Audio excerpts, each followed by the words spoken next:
बुद्धाय दोस्तों। भगवान गौतम बुद्ध कहते हैं, पहले पड़ोसी भी परिवार हुआ करते थे। पहले पड़ोसी भी परिवार हुआ करते थे और आज परिवार पड़ोसी हो गया है।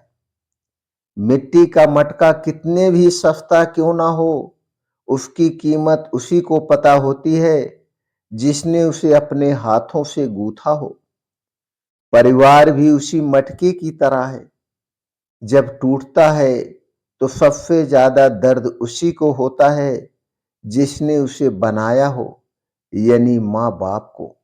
इसे समझते हैं एक छोटी सी कहानी के माध्यम से, और इस कहानी में कुछ काल्पनिक नाम हो सकते हैं।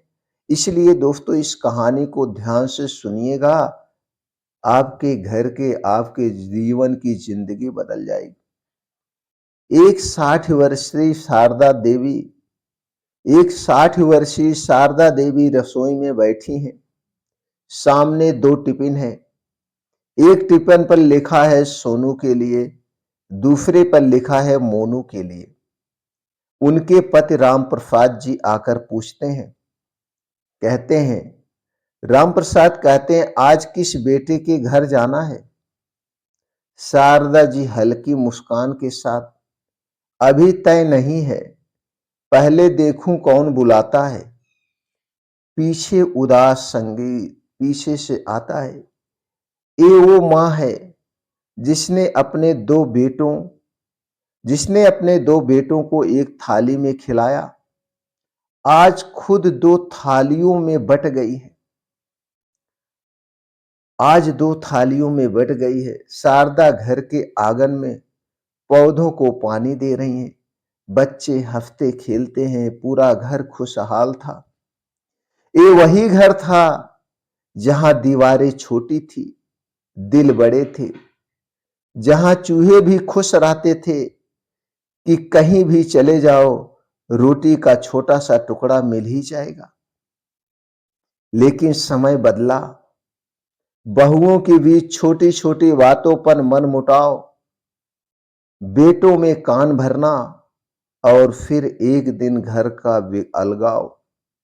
एक ही घर के भीतर 2 रसोई बन गई। घर का बंटवारा हो गया।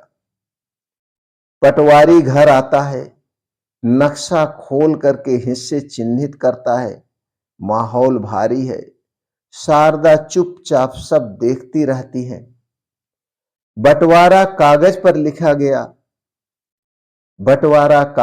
लिखा गया, लेकिन टूटता घर नहीं था।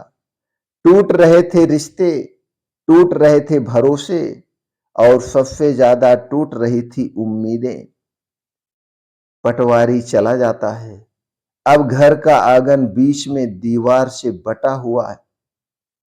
राम प्रसाद घर का मुखिया, शारदा चलो, अब हमें भी बटना पड़ेगा।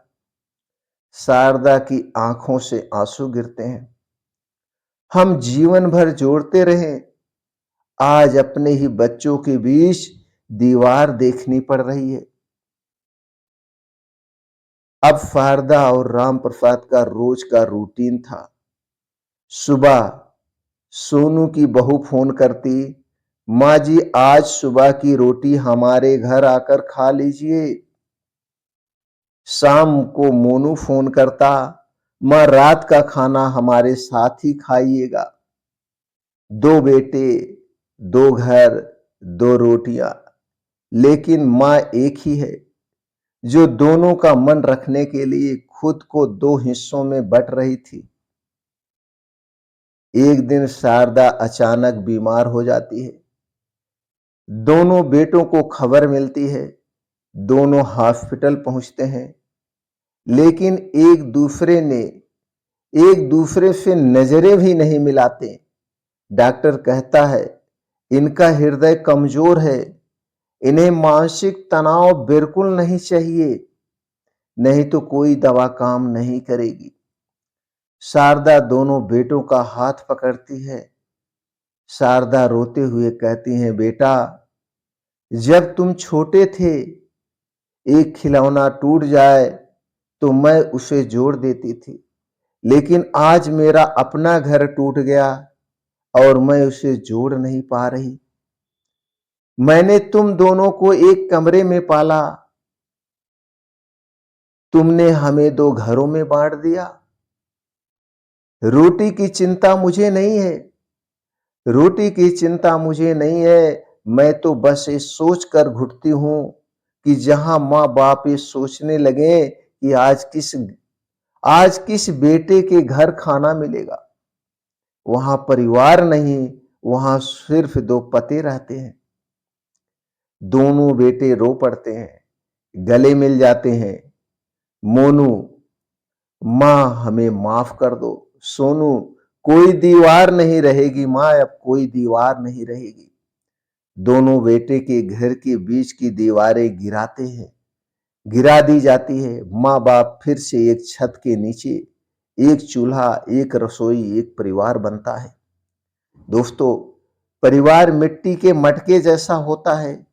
दरार पड़े तो जोड़ लो, दरार पड़े तो जोड़ लो, फेंको मत। क्योंकि टूटे हुए मटके की सबसे ज्यादा कीमत उसी को पता होती है जिसने उसे बनाया है, जिसने उसे ढाला है। और परिवार की कीमत माँ बाप से बेहतर कोई नहीं जानता है। परिवार की कीमत माँ बाप से बेहतर कोई नहीं जानता है। अगर आपके जीवन में भी कोई रिश्ता अगर आपके जीवन में भी कोई रिश्ता दरारे से गुजर रहा है तो उसे टूटने ना दें। क्योंकि दुनिया में जोड़ों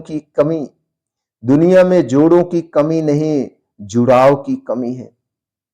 जुड़ाव की कमी है। अगर एक कहानी आपको पसंद आई हो, इस कहानी को हर घर तक, हर परिवार तक पहुंचाइए। हमारा एक ही उद्देश्य है, आज भी हमारी फैमिली एक बड़ी फैमिली में रहे। बड़ी फैमिली में रहने से हमेशा खुशियां रहती हैं, बीमारियां नहीं आती है। जिस घर में लोग खुश होते हैं। दोस्तों, अगर आपको कहानी पसंद आई हो तो कमेंट सेक्शन में नमो बुद्धाय जरूर लिखिए।